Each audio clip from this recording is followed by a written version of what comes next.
Hi everyone, and welcome back to our cooking channel. Today we're going to be doing dips 4 different ways. So whether you're going to an event, having a party, or you just want to have an in-house movie night, I've got you covered. Come with me and I'm going to show you some of our family's favorite dips. All right, we're gonna start with the first 2 dips. These are the easiest things to make on the planet. What I have 2 different dishes. Each one of these has a brick of cream cheese, and how I got it spread out thin, you want it to be soft. So take it out of the fridge a few hours beforehand. I put the brick in whole, and then I took a piece of cello wrap or cling wrap, and then I pushed it down.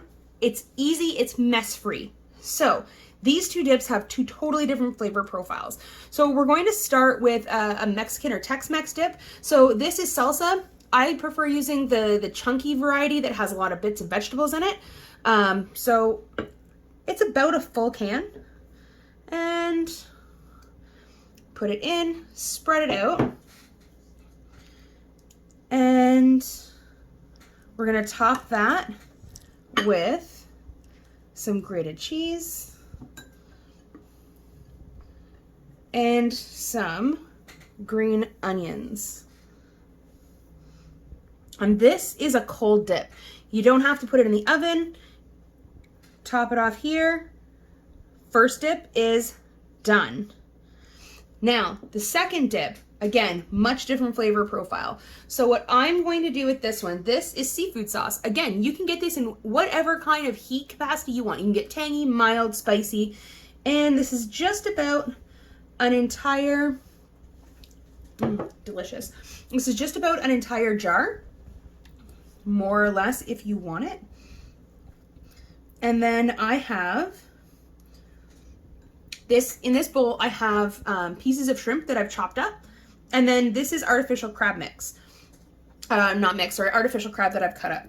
So use as much or as little as you want to. In my world, in this recipe, more is often better. So just spread it out nice and thin. And then again, you're gonna top this with your cheese. Not as much cheese on this one. And then green onions. So this took all of 2 minutes to put together, and I have 2 dips ready. Perfect, moving on to the next. All right, so this recipe is going to be a take on a name brand restaurant that actually is famous for their 4-cheese spinach dip with pita chips. We're gonna be frying pita chips later, guys. All right, so I have a brick of cream cheese already in here. This is just a 3-cheese Italian blend just because it has all the cheeses needed for this. We're gonna put that cheese in. This is garlic powder, dump, and we're just going to give this a quick mix.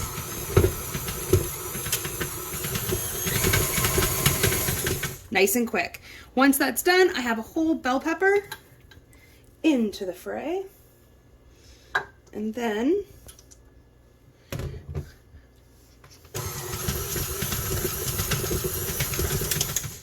to this we add our spinach. I buy the frozen spinach and then I freeze it, or I thaw it into a large bowl in the sink. And then into that large bowl, whenever it's done, I push it through a strainer.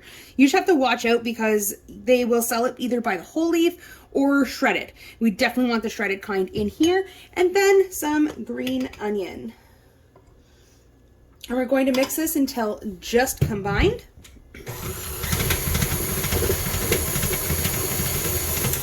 This smells divine. And then we're going to take this mix and we're going to put it into 2 dishes. You can 100% put these into one 9x13 container.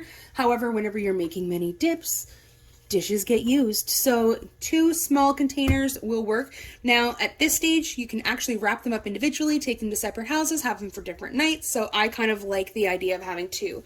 So all this needs now is some cheddar cheese. You can put cayenne pepper on top of this. The recipe actually calls for it. Had a bad experience with cayenne pepper. We don't have that in my house. So I like to have mine a tiny bit more mild And then what we're gonna do is we're gonna pop these into the oven at 400 degrees for about 15 to 20 minutes until it's nice, hot, bubbly, and melty. Excellent. Come with me and I'm gonna show you how to make pita chips. All right, so this is going to be our base for our spinach dip. This is a brick of cream cheese that I softened and I put through a food processor just to make it a little bit more soft. I have some sour cream. Beautiful. This is mayonnaise. Mayonnaise, not Miracle Whip. Miracle Whip is not mayonnaise. It is a salad dressing. This is mayonnaise. This is a full can of water chestnuts. It just adds in quite a bit of really good texture. And then I have packaged vegetable dressing, or sorry, vegetable soup mix. Because of the vegetable soup mix, all of these vegetables are going to have to get rehydrated.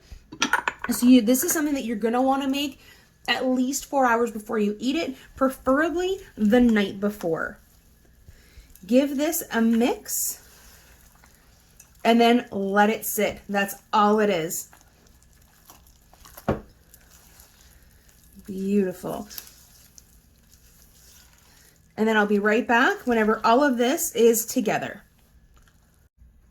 All right, now that it's all mixed, we're gonna take some garlic powder, mix all of this in until that's fully incorporated. And then we're gonna take this mix. Now, if you're just going to have this mix just like this, then put some cello wrap over it or some cling film and then throw it into the fridge. If you wanna do what I like to do, I'm going to take some ramekins or some oven-safe containers and I'm going to fill them up. And whenever we put in our other spinach dip that we're making, our 4-cheese dip, we're gonna put this in at the same time. And my son and I don't share very well, so we're each gonna get our own container. You laugh, but you know it's true. So this will feed quite the sizable party or one very hungry husband for about 2 days of snacking. And this one is a beautiful evening snack for the tiny one and myself. So this is going to go into, with our other one, a 400-degree oven. Maybe not for as long. This is going to be one of those things once you see it bubble and once you see it, the cheese really melting and starting to turn color, you're going to want to take these out. So this one fridge, these ones oven. We will be back. All right, Tori's Kitchen tip number 362. Whenever you're putting anything in the oven that has cream cheese in it, you're going to want to put a pan underneath. This is going to save you so much time cleaning your oven because this will expand and bubble and you don't want to get any of the cheese in your oven. Cleaning's horrible. Put a pan underneath. All right, so guys, I kind of lied a little bit earlier. I said we were gonna be making pita chips.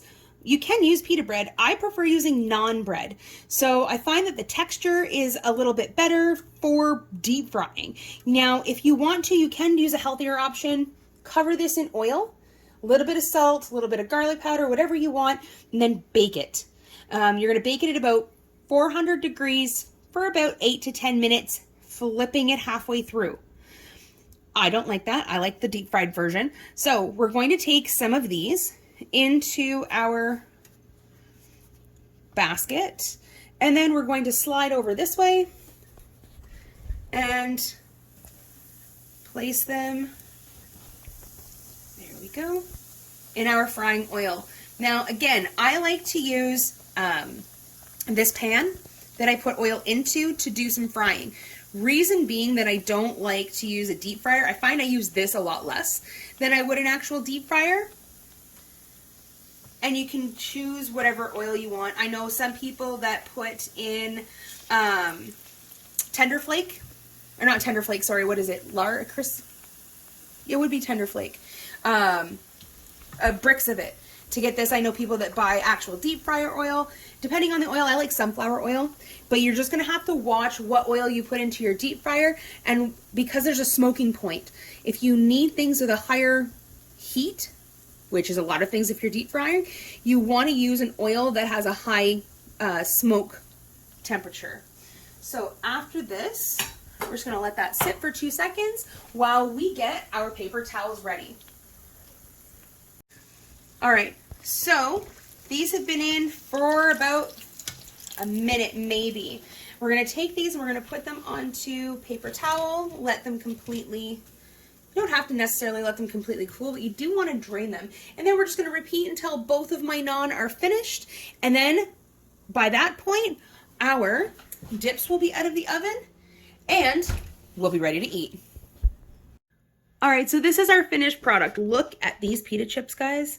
They're actually really soft. But they taste like butter. They taste like heaven. Now, the one thing I love about all of these dips is to buy all of this. The pumpernickel bread, the chips, the crackers, and everything to make this was about $30. So all in all, you can make quite a bit on a budget, which I love. So, better. Hi. Happy snacking. This one cannot wait to dive into these because apparently this is going to be our supper now. So stay healthy, stay safe, stay fed. If you want to see certain videos or certain recipes, hit us up, leave some comments, or contact us, the CSU. See you on campus, guys. Bye. What are you going to have? I'm definitely going to have the seafood. Stay away from my dip. Bye, guys.